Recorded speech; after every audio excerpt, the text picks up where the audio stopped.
The Eastern Democratic Republic of Congo is increasingly hosting more foreign troops seeking to restore peace and stability in the volatile region. But the recent move by Kinshasa to seek the combat capabilities of the Southern African Development Community against the M23 rebel group has attracted mixed reactions, as there are already other East African regional troops and a UN peacekeeping force on a similar mission there. CGTN's Daniel Arap Moy tells us more. The multiple deployments under multilateral and bilateral agreements in the Eastern DRC are beginning to raise concerns. There are already questions on how regional blocs will coordinate operations alongside a long-running UN peacekeeping mission. Kinshasa, which wants to bring an end to the instability in the east of the country, prefers a more direct offensive against the M23 rebel group. The country recently sought the intervention of SADC with the specific intention of deploying a combat-ready force to pursue the M23.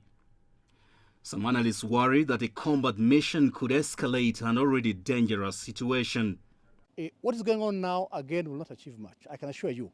What you require is a strong force, a very strong force, that has the full support of the international community and the region to address the challenge. In fact, the DRC itself must play a key role, Rwanda must play a key role, Uganda must play a key role, and the neighboring countries. I don't think SADC itself alone can make much difference. Kinshasa insists that if the question of both missions serving concurrently becomes problematic, the East African Community's regional force will have to exit the DRC. There are growing fears that too many troops from different countries intervening in Eastern Democratic Republic of Congo could lead to widespread confusion if their mandates are not well defined. I think with what we're seeing now is if you had to have a situation where it was SADC and the East African Regional Force deployed at the same time, there would be a mandate overlap, and I think you could have a few issues there. A South African researcher has, however, defended the deployment of SADC as a combat force against the M23. It became necessary to redesign and reconfigure the peace mission, the peacekeeping mission. And that is why the intervention brigade was conceived and made up in part of the SADC forces, in order to give it some kind of an edge against the rebel movements, especially the M23, which a few years ago was extremely successful in claiming territory and expanding its military operations in different parts of the DRC. And they were driven back at one point in time. But now, in recent times, it has become strong again, and I think the SADC forces has a significant role to play in combating the M23. Analysts say the international community must address the root causes of regional differences in the DRC conflict. The EAC, I think, finds itself in a very difficult situation of, we know that there are interests there that are not necessarily just M23, and we now need to tackle this. And I think that's why you haven't seen direct combat. It's been a case of, we're going to facilitate your withdrawal, but at the same time, you're not even seeing full withdrawals, you're seeing partial withdrawals and cohabitation of some groups.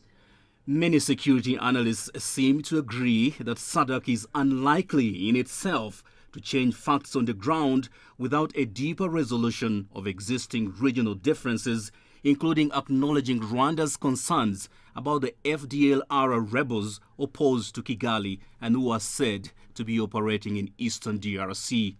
Daniel Arap Moy, CGTN, Nairobi, Kenya. Well, let's now get a cross-section of reactions of people living in the DRC concerning the SADC deployment. I would love to see all these foreign troops leave our land because they haven't done much to save the situation. In any case, they have only made matters worse by escalating the violence here because many people don't believe in them, because they threaten our wealth. MONUSCO has been here for more than 20 years. The EAC has come too, but we don't see what they are doing on the ground. I would say that even if the SADC forces come, it will still be the same thing. But it is rather more important to break the contracts because, of course, there must be contracts. It is really better to withdraw all these contracts and let the FARDC do its job on the battlefield. I believe that this entry of foreign troops into Congolese territory will not be the first time. You know, concerning SADC, the civil society of North Kivu had already called on the heads of state, His Excellency Felix, to count more on the SADC forces. But the EAC intervened before SADC deployed. So for us, the arrival of SADC is a solution because the countries that make up SADC are not much more involved in the conflict in the eastern part of the DRC, but rather the countries that make up the EAC are the ones that are showing aggression against us, and some even previously fought on the Congolese soil before. Before the arrival of MONUSCO, we had less than 45 armed groups, but today we have more than 450 armed groups, so its record is a total failure. The EAC was brought in with the objective of imposing peace, but unfortunately you saw how the M23 advanced to the door of Goma, and the EAC regional force, instead of coming to restore peace, created a buffer zone, which is abnormal.